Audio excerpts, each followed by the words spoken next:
Back in 2020, I joined the serverless web architected team, actually, and I launched this called Web Architected Serverless Lens. The idea was to give customers a tool that they could assess and review their architectures, their applications, according to common practices we've seen working with customers across the globe. Those were 37 best practices across 9 questions.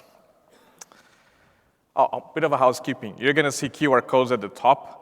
Even if you miss, at the end, I combined all of them to make it easier, just in case, if I talk too fast, if I get you nervous. After 6 months, we had roughly nearly 10,000 customers going through these reviews, and one thing we found was this was the hardest question for them. We've had tons of customers having issues with that question, specifically on how do I do distributed tracing, how do I do structured logging, and how do I create metrics in a serverless way without impacting performance. We tried to dig a bit more on why was that the case, because CloudWatch allows you to have logs and metrics and other things like that. So here's what we found. If you were to generalize application development as a whole, you could potentially get this into 4 buckets. You're planning, requirements, designing your application, you're going to develop something, you go to production, and then later you're going to be operating and learning from this, and you're probably going to be improving that piece. In review cycles, whether you have a solutions architect or not, those cycles typically happen right here, just before you go to production, so you have enough time to fix any emergency or any big risks that could get you in trouble in production. Works for some, doesn't work for many. And then later we discovered that more and more customers are trying to do this after the fact. Maybe they have tight deadlines, maybe they just need to ship as quick as possible, and later they try to fix. And that later never came. It just took a while to basically get permission to go and try to make the application more resilient or more cost-effective and so forth. We can do better. So back since 2019, 2020, I thought, what can we do to make this shit left so you don't have to start thinking more pragmatically about reviewing and then fixing? Why can't we do this earlier? Why can't we actually make this more natural, so when you go to the review process, if you do, you already implemented most of these practices without even thinking. With this in mind, we launched this thing called Lambda Powertools. For that first question, as you noticed, that's why Powertools always comes with these 3 features first: tracer, logger, and metrics. There's more into this, but the idea is to make a toolkit that makes it easier for you to adopt these practices and then later make you more productive as a side effect too. If you've never seen Powertools before, the solution to that first question is that basically these 3 lines now. You annotate your function handler, and you say, I'm going to structure my logs as if there's a cold start or not, or the request ID, and you can add tracing, and you add metrics in memory, and you flush at the end with less than 1 millisecond performance in there. I'm Heitor Lessa. I'm here to share with you the lessons we learned for the last 2 years. We've grown from only a few downloads to millions now. We actually doubled the number. We're now 20 million downloads since I nominated this talk, which makes me even happier. All right, let's go. So how's this talk is structured? I'm going to share with you today, where we are today, and some of the lessons we learned. The lessons can be applicable to any open source project today, whether you're at the beginning or you want to do open source in the future. So hopefully that will be helpful to you. And then at the end, I will share with you where we're heading in the next 2 years, and probably get your feedback through Q&A if there's more we can do for you. From the serverless lens I mentioned, we had 37 best practices. Today, Powertools gives you access to 51% of them in under 2 minutes. That makes it much easier and much faster to prototype an application, get some of those practices in place, and it makes you safer in production. Our focus is production. I could do another talk just on each of them, but I will be remaining more on the general lessons learned. Today, as of last month, we are now processing 6.5 billion requests for customers using Lambda Powertools for things we can track in a non-intrusive way. The number is actually even higher if we manage to track it one day. And we're still growing, 161% year over year, and we're roughly about 27 million functions running Powertools today, to give an idea. So we started here, observability, as that was the first question. As we were getting more customers, these things got even more intense and more features and more interesting use cases. And we got not only developers, we got a lot more people as well interested in, this is super cool. Can you also help me on batch processing? Can you make my API idempotent now? I also like to do feature flags, or I need to get secrets and cache it, and things like that. So it kept growing. And as of this week, we launched a new one called streaming, which if you have a very large S3 object and you have only 128 megabytes of memory, we're only going to stream the data that you consume. So that makes it easier for data processing as well. We launched it yesterday, quietly. So those personas also grew. Initially, we were targeting developers that make it easier, the Powertools for serverless lens. But then eventually, we got even more people using Powertools, and learning their use cases allowed us to understand that the whole approach of Powertools had to change as well. We couldn't make the documentation mostly for developers who are familiar with a particular language, or we couldn't only think about that someone would always extend the application or the code or the library. We had to think across all these personas in specific. From here on, these are some of the lessons. From here on, it might also be a bit of an emotional roller coaster. So if you see my voice trembling a bit more, you understand why. Some of this, I have to share a bit more of my personal life because it impacted me too in some of it. I will get there, you'll notice. But I'm keeping myself here, I'm pulling myself. All right, the first one.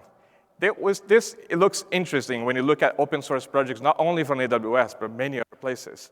Developers tend to have a tendency of trying to ship as quickly as possible and have these release notes completely automated. It works for some, but remember, we have more than developers using our open source project. And this could be useful for some, but it doesn't really tell you what exactly changed. What's the use case for that? So what we started to do was something like this. We have a human release notes first, where we spend roughly 5 minutes, and then we do a peer review to see if the use case is clear first. Can you understand what it is? What's the use case? Where are the docs? What are the trade-offs of using something like this first? And the docs have to be clear, which I will show you later. And this goes on explaining, like I just said, the docs and the use cases and so forth. And only at the end, you will see the automated, in case you want to parse, you want to do something, depend about, and stuff like that. But first is our celebration of a moment to tell you this is what we launched, this is what the community helped us launch too, and these are the people you should be thankful as well, and welcome new contributors and so forth. New release notes are our opportunity to make sure that we understood your customer use case, we understood the feature, and we know how we can tell this properly. Another one was ambiguity, especially when you're dealing with anything that's in public. The first question that comes to mind is, but this works in Python, what about Java? That doesn't look like exactly what a Java developer would do. The first question that came to mind back in the days was, we could just do code generation. And the first came later was, if we do, everything will look like Java, or everything will look like Python. We don't want that. You probably can relate to some of that. And those questions kept coming and breaking changes. Is this a breaking change? Is this not? Is this a best practices? It's not. So what we came to a close solution, it's not the only way to solve this problem. We created what we call tenets, or basically design principles, or our philosophy, if you like. You're going to see this at the very bottom of our documentation page. Every decision we make will be based on this. If we don't know what direction to take, we look at these first. And we use this to make sure that customers understand where we're coming from. So, because sometimes on the internet, things don't look like a very polite conversation. So tenets helps us to kind of keep a balance. Another one that was ambiguous as well was customers were opening issues and trying to understand why this hasn't been prioritized. +1, +1, +1, +1, +1. You probably remember this. And this was a way to actually tell you, this is how we work. Besides the tenants, this is how we prioritize your issues. If you ever work on RFC, request for comments, this is how we're going to be looking at criticizing it, trying to make it better. If we're going to have to deal with a new contributor, how do we make sure we mentor you to make that contribution? Did we lose the mic? No? OK. And this also went on to more customers interested in asking, why do you use this label? You can imagine we got all sorts of questions, so we documented that too. These are the labels we use to understand priorities or automation or things like that. And then later, we got even more interesting. As we onboarded new maintainers, the question was, this PR has been running for 2 weeks, 1 month, 2 months. How do we make sure this runs so I don't actually get into a situation I lose a contributor, for instance? So all these ambiguous scenarios we've been learning for the past 2 years, we are documenting under these common scenarios now. It can work for any other projects as well. Another challenge was contribution.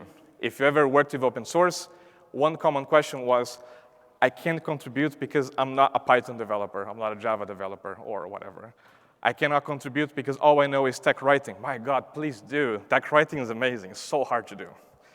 And making sure the customers understood what a contribution means, it took a lot of work for us as well to understand what a good balance is. Because sometimes you also receive Hacktoberfest, where you have a flood of pull requests with one line that just had a typo in it. So understanding what a good contribution looks like, how to make sure that people understand that, it's critical. The first thing we did was this. We looked into every issue that was open for the last 12 months or so, and we split into multiple categories and issue templates. So if you want to help us improve documentation, this is what we need to improve the documentation. Let us know. Documentation for us is key. We spend a lot of time. To give an idea, a single feature for Powertools that we just launched, we spent 50 hours just on the documentation. We spend a lot of time on docs. And feature requests, RFC, and things like that. Another one was, as the Powertools project grew, keeping consistent was hard because everyone had different ways of doing things, and some have more experience or less experience. And you probably have seen that cycle of making a pull request, everything fails, and you try again, everything fails again, and so forth.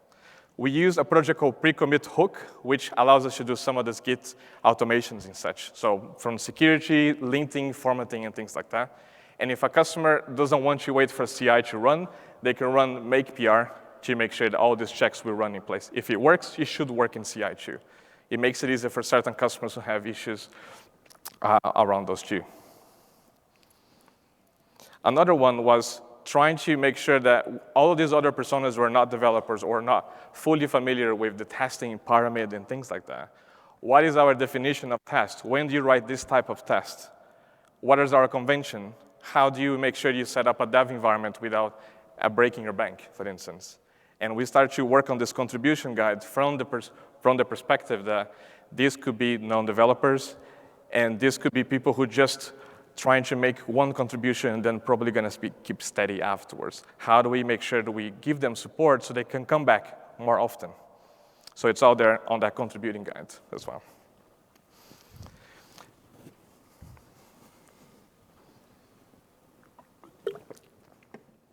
One thing I learned on onboarding new maintainers, and myself included, there were so many good people on writing code, but documentation was like, I was not going to do it. And it took a while for us to find a balance on how do we help people understand documentation is critical as the implementation, without pushing them to a point that they have to do everything too. So if someone actually opens a pull request today, it's something we help write the docs. If you're missing tests, we can help you write the test too. We're trying to make it easy as much as we can. In that case, the co-authorship sometimes means helping maintainers understand what line editing means, what copy editing means, what techniques we use to change the documentation to make it easier, even for global English. I'm not a native speaker, so there are certain words that are difficult for me. What are some of those words? So mentoring is super critical to make sure people understand. So it's not only contributing for some, it's also a place for them to grow their career and grow their skills. If you are interested in this was the book that changed my way of seeing documentation and writing in general. I've always tried to write documentation as if it was a blog post or technical design documents, but this was a way to understand there are many mechanisms. The same way that you think about refactoring code and patterns for code, there are patterns and mechanisms for writing documentation or writing for your products, for instance. So this book is a special one because it teaches those mechanisms without going too deep on becoming a tech writer, if you like. But it gives them a better understanding of tools that you can use on a day-to-day basis.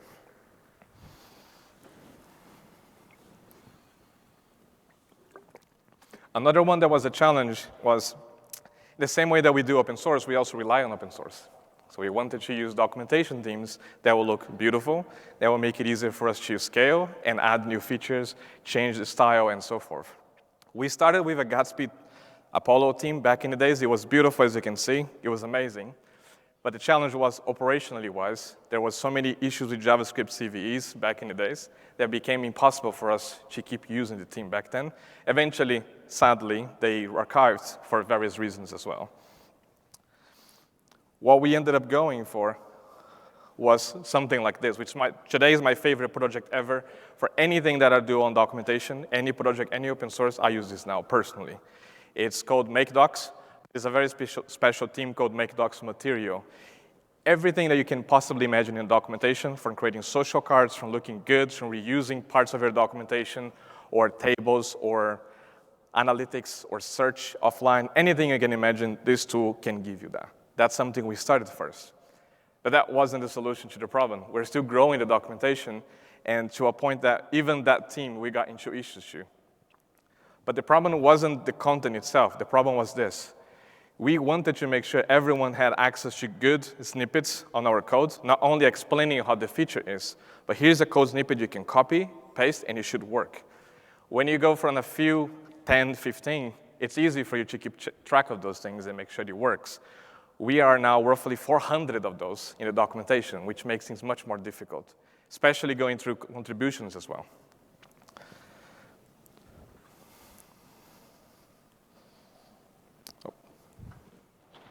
Okay. One thing we learned was we tried to bring a tool to fix some of these things. And as you can imagine, it was a PR with 300,000 lines to change. It wasn't going to work. So then we have to find ways to do this in a gradual way.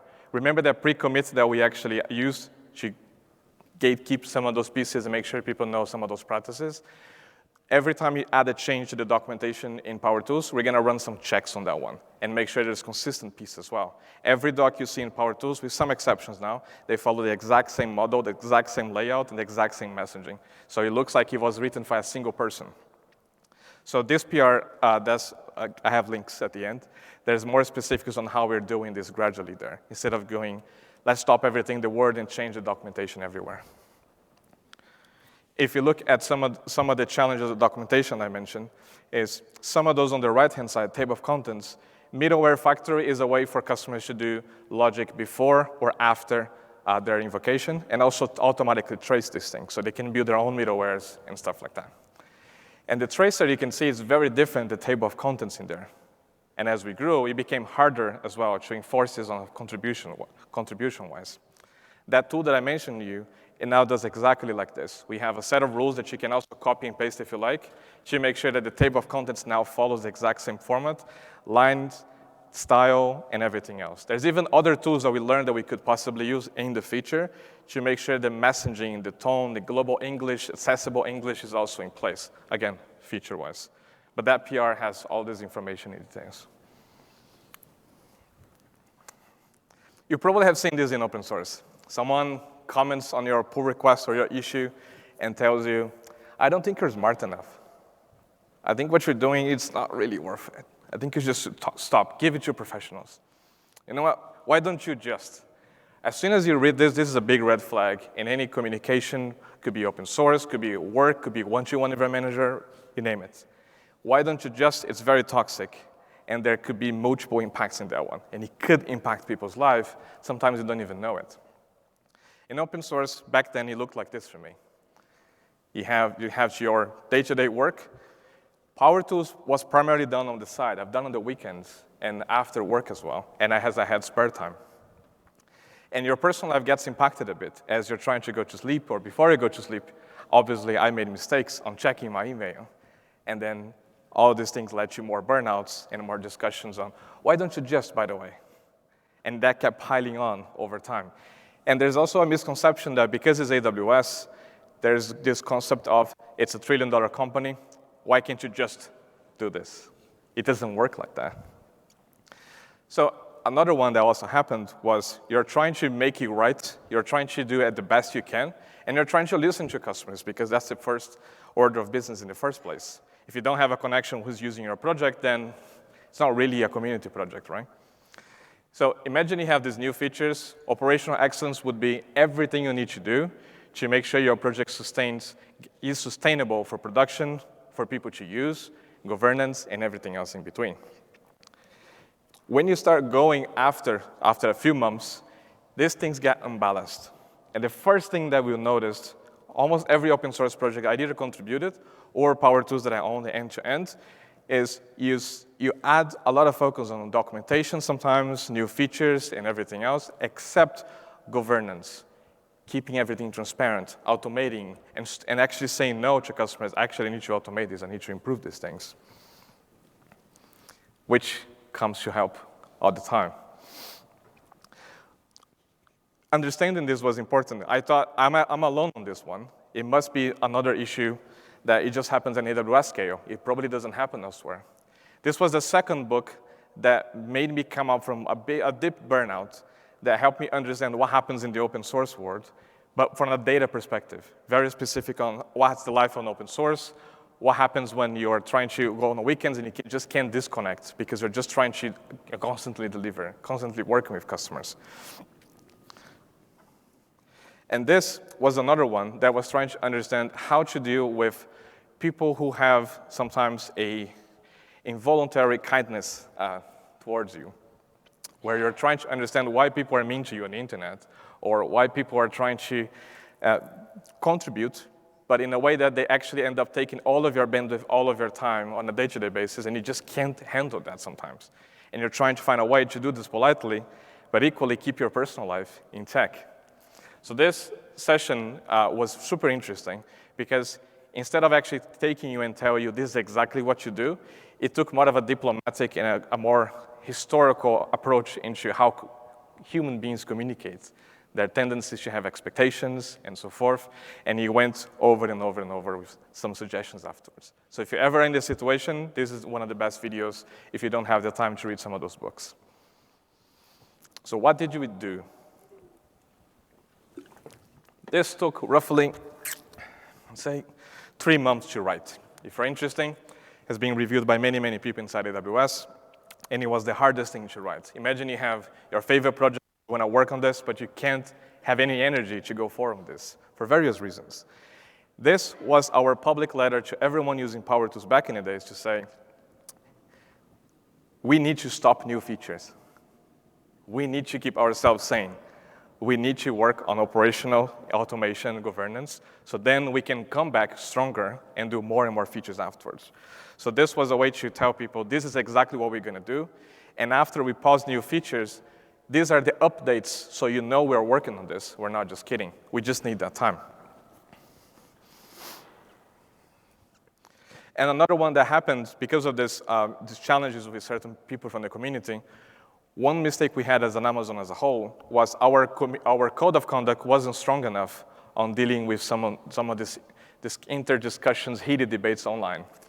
And it was difficult to make sure you could tell someone, look, you have to slow down a bit. Don't do this. You're going to impact someone's life. Now, you're going to look into the new code of conduct. It's a much more complete. It's also even open source. We actually rely on another one. If you ever use open source projects and you need a code of conduct, at this link, you're going to find a copy at the end, which you can use and you can extend it. It gives you a lot of protections, Amazon staff, for pretty much anyone, and it gives you more transparency on if we find this behavior unacceptable, this is exactly what we're going to do first, if it continues, and if it continues. Another feedback we had from customers was, I don't understand your roadmap. When are you launching it? Why don't you just? And sometimes it's hard because it was actually a side project. It's not anymore. I will tell you the feature. And we actually use GitHub projects to give an idea about the transparency of what these projects are, but it wasn't very clear on what we are working on right now, what's in our backlog, and what are the pieces we need help with. This is now our new page. I'm going to share the link in a minute, where we took to heart to understand what exactly do you need? How can we make it easier for you to trust that we're trying to make the best judgment here in the first place? And how can we make sure that you understand where we're going? So this page has processes, exactly what we're going to be working on it. It doesn't mean we're working on now. If there's any security operation piece, we're going to be stopping to do exactly what we did before, so we don't get into the same stage we were before. We now use a new feature in GitHub that's finally GA. It's called GitHub Projects.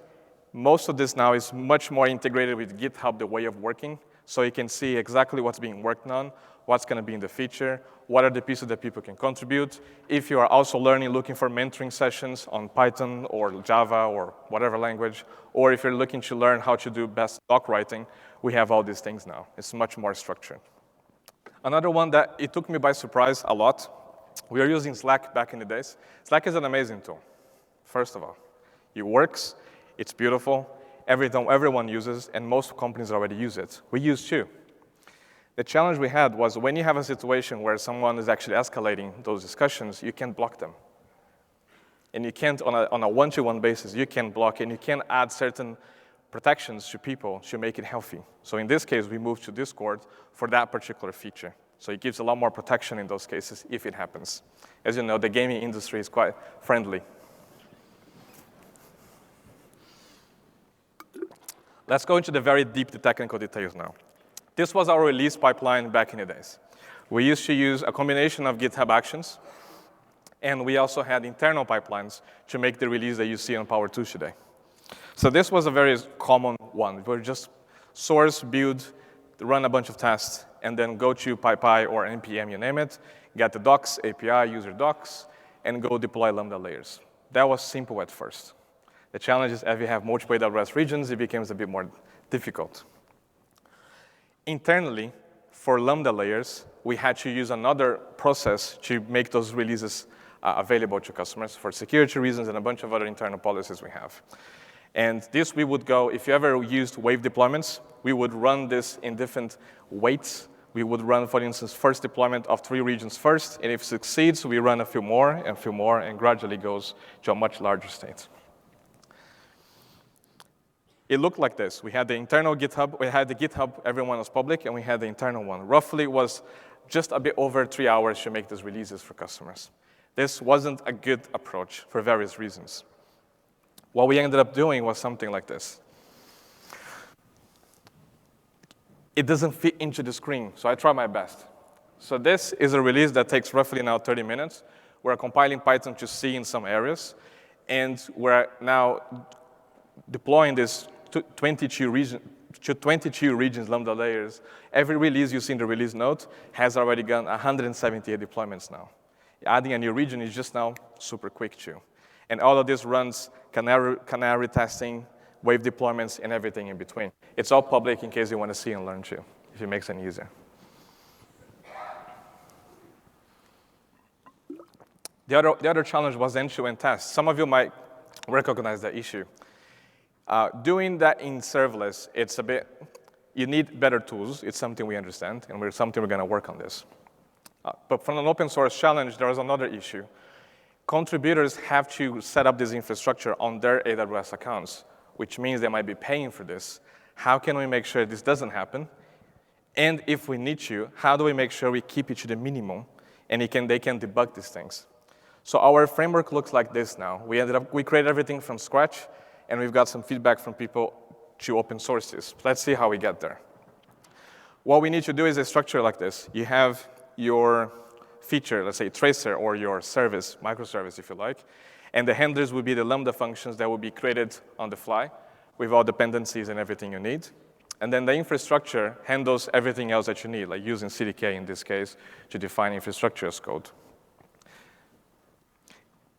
If you were to create a new end-to-end test for tracer, all you need to do is a file like this, where you just inherit and implement the create resources.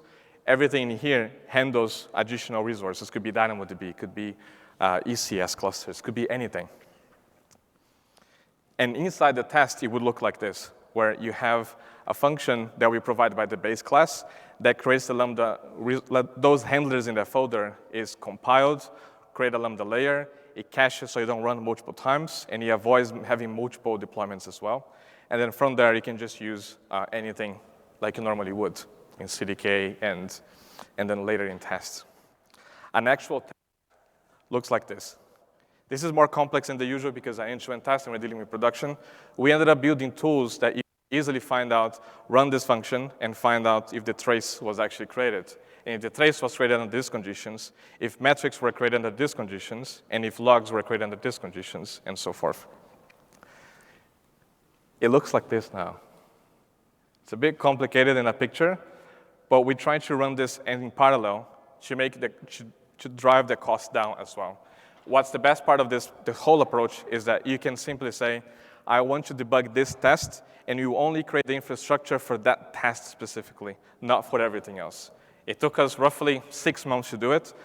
It's in the open, but we have an open source itself for making it more reusable. So if you're interested, some of what we call data builders or data fetchers, it's actually available, creating fake dummy events and stuff like that. The last pieces were, how do you measure impact? Do you check downloads? If you have 20 million downloads, is your project popular? Or is that someone who is actually, every CI is actually deploying these things for you and you actually won the lottery? Is that real customers? Is that bot? Is that unique customers? How do you measure these things? How do you define the KPIs in here? And more importantly, how do you make sure that we don't, because we're running in Lambda, every delay, every 1 millisecond on your function that we accidentally cause, it's going to cost you money. It's going to charge you for that. We can't do this. So we ended up doing in 3 things from an AWS point of view. If you ever use Lambda layers, those numbers, it's what we get unintrusively. So we don't get anything else but information. For instance, what's your account, how many functions are using these Lambda layers, and that's it. From there, we can derive this information that's key to us without actually calling, say, a phone home away from your function that would call networking endpoint or something like that. It doesn't impact anyone. Another one was community. 40% of what you see in Powertools today came from community, customers, partners, and everything. It wasn't us. It started there, and we tried to improve and maintain and everything else. This is a big impact factor as well. If customers are contributing, it means that they have a use case. It means that they care about their project too. And lastly, you're going to see soon, is belonging. I shared a lesson that says, I am because we are. When you are working on an open source project, whatever that is, or even serverless, for instance, I've been working on serverless for 6 years now in production with customers, hundreds of them. And it's really hard to use something non-serverless nowadays. You become attached to it. And this is interesting, the belonging pieces, because we ended up having even one-to-ones with customers afterwards, from mentoring sessions, from everything in between. I can see some people in the first row that I definitely want to hug sometimes. And then what we ended up seeing this belonging is some customers were even getting promoted by helping on the contribution of Powertools, and we were making sure that their managers, when possible, when accessible, because we can't do this for everyone either, that they were making a very important contribution. Here's some of the numbers and customers that benefited from this. At the end of the day, it's a two-way street. You contribute, and you should be helping each other out too. So those were some of the lessons. Let's go into the feature now, and then we can go into Q&A. Today, if you use only Python, we have Java, TypeScript, and .NET. We launched .NET for preview, and it's one of the languages we need the most feedback. We haven't heard enough from customers. If you are a .NET developer and you're having challenges to do that in Lambda, what are some of the boilerplates you end up doing over and over and over that we can make it easier for you? Feature parity is one of our first things up to mind. This is what Powertools does today for you on a per language basis. And .NET, because it's just new, we are trying to find out what are the most important features for customers that we should backport and prioritize first. So if you use any of those languages, please do +1s, please do issues, and things like that. This is super useful for us to understand where we should spend our time. And if you like to actually make it faster, we would love contributions to you. We're more than happy to mentor and make it easier for you on that piece as well. But when you do something like this, the first question that comes next is, what about Golang? What about Rust? Can you do in Helm and Crystal and Julia? Why not shell script? It would be helpful. It would be awesome to have that too. And those questions, we understand that piece, and it's something we want to do. But we've also been hearing another thing that I want to share with you, is observability providers. When you use Powertools, most customers start with this tracer, metrics, and logger that I just mentioned. They start with AWS native solutions. Eventually, they may end up using another AWS partner or end up using their own OpenTelemetry, for instance, which is it's something common, current, and it's growing OpenTelemetry. Observability provider is a way for us to not go full-blown on OpenTelemetry yet, because we couldn't have the performance gains we wanted to have with OpenTelemetry, because it's going to cost customers. We're very, very sensitive. For every feature we add in Powertools, we're always thinking, is this going to cost customers more? Because if it does, tenants, no way, we can't do it. Instead, we want to add observability providers that you can keep the same developer experience, but if you want to use Datadog, New Relic, Lumigo, you name it, you just swap a provider. Everything else will just work as it is. Logger as well, and things like that. So if you have ideas on what's the best, or more importantly, what is the other AWS or non-AWS specifically solution that you use that we should prioritize? We're going to be working with those partners first to make sure that we have the support for everyone. Last one, I don't know how to solve this, but maybe you can too. Lambda has many event sources, and one of the things that we do at Lambda Powertools, we are also customers of AWS. We ended up using a lot of Lambda, a lot of serverless, and trying to test these things. Sometimes an event has a casing difference. One example, if you use SNS for messaging, SNS calls a Lambda function. Everything works just as fine. If you use SNS, SQS, and Lambda, their payload is different by a casing. And as you can make changes in the configuration, these changes sometimes break data validation. It breaks a bunch of other things that we have to learn ourselves. We collected, I can't say all because there are too many event sources. For what we support in Powertools, we collected all the edge cases in a folder called test events, which you can go check, copy, create your own dummy events of every possible configuration there. One thing we want to solve is how do we take this, possibly create an infrastructure, if you like, on our internal account, and run this regularly so we have recent, fresh events. We run functional tests, contract tests, if you like, afterwards. Otherwise, I have to keep spinning infrastructure every time. And for you to have a JSON schema out of this, because we already figured out what's required, what's optional, and actually make it fully documented for you, too.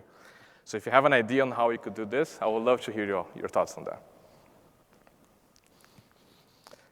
The next one is customers love Powertools because it's just intuitive. Documentation is on point. Most of the times, we have mistakes, too. But as soon as they move away from Lambda, they miss certain features that works really well on Lambda. For example, batch processing. You just enable SQS, batch processing, or Kinesis, or DynamoDB streams, and then the second you do this in a container, you now have to do your own poller and more features like that. If you want to do tracing, for instance, it's not a flip of a configuration. You have to install an agent and run an agent and things like that. So those customers are coming back to us and say, I love Powertools, but I have to move on to Fargate or ECS because my use case outgrew Lambda, you name it. I want the same experience, and do it for us. To the point that we now have each customers telling us, oh, I'm actually running on a data center, on a VMware, but I hope it's okay. What are the side effects? Like, that's not how it was supposed to work.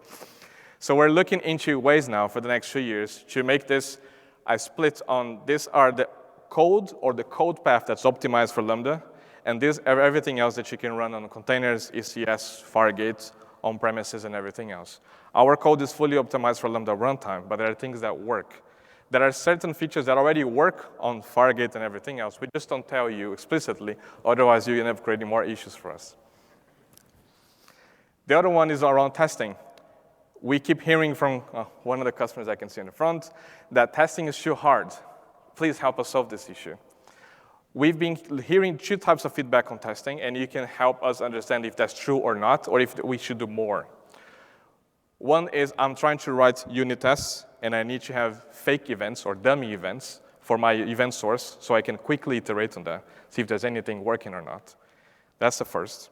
There's so many events that need to be generated, different configuration. Are you using API Gateway custom domains, or are you using IAM authorization? Very different events. And then the second one is I'm trying to do integration testing or end-to-end testing, and I have no way to more easily assert on side effects, asynchronous. Think of Event Bridge, Lambda, SQS, and that goes on an asynchronous path. How do you test these things? Or even if it's a synchronous API gateway and such, how do I test side effects like metrics or traces or anything else? This is something we've been thinking. We had some ideas, but we want to hear from more customers on what should we do. Should we go straight for unit tests, fake events, or should we go straight to integration and so forth? Again, if you have ideas, I'd love to do it. And then the other one is, well, you tell us. We keep hearing from customers what else we should be doing next. One of the pieces that's most is the second most asked customer feature that we want to do in the first 3 months or 6 months, if you like, is imagine you have PII data coming from your batch processing, your data pipeline, your REST API, and so forth. And you want to make sure that that data is redacted reversibly or irreversibly. And you want to do this in a very performant way inside the runtime because you have control over this. You may want to use encryption, or you may want to use no encryption at all. And you want to do this in a way that your 128 megabytes memory of Lambda, the cheapest one in some cases, can work without a penalty on performance. And sometimes you can have a JSON that has another JSON, another JSON, another JSON, and it's become really difficult to redact that piece of information. If you look up on I'm actually leaving links at the end, but there's an issue that we created a POC for this. It works now. Don't take in production. I haven't benchmarked all this, but it works for any size of data, and you can use KMS with 40 milliseconds no matter how big the data is. So what's a summary here, and then we go for questions. Our customers grew. It started with developers wanting to do best practices, tracing, observability, and so forth. And very soon, we got data engineers, AppSec folks, SRE, sysadmins, operational folks, and more recently, even data scientists are using it now on things like satellites or on-premises. There's so much usage of Powertools that we can't even know exactly yet. And the second one is the balance act. Sometimes you see that we want to work on new features, but we also need to prioritize sometimes personal life, or sometimes we want to prioritize certain automation, certain security features. And as of January, I'm going to be full-time on this now, which it already is for me, a great balance act. I don't have to balance these things anymore. I'll be full-time working on Powertools as of next year. And we also have 2 people now working full-time on Python. Hopefully, other languages will come to. And the last one is empathy. There was one thing that I never expected happening, and it only happened in one public issue that if you are good at search, you're going to find it. There was one customer who said, I'm trying to use API Gateway with Lambda. Everything works when I deploy. But if I click the test button, it doesn't work. Looking into the issue, the problem was that the API Gateway test button was creating an event that was different from what we were supposed to be data validating. It was a dummy string as opposed to an IP address, and that, of course, failed validation. So the customer went to, as expected, this is not something we can do. We have no control over this. So we asked the customer, could you open up a support ticket, and then we can go from there. Support says, well, this is not something we can do. You can do an if inside your code, and that should work, which obviously is not something we should do. We work to support and there. What turned out to happen was we worked with the API Gateway team and say, look, this is what the customer is having. This is the actual solution. Can we work together on this? And then since that issue, we now work with multiple service teams to make your experience more integrated now. And this week, one of the announcements we make was streaming. Hopefully, you're going to see another one this week as well to see how it pairs with another solution. If you missed any of those QR codes, all of the links are here. And if you want more, make comments. I will be adding even more if you want to, or anything like that.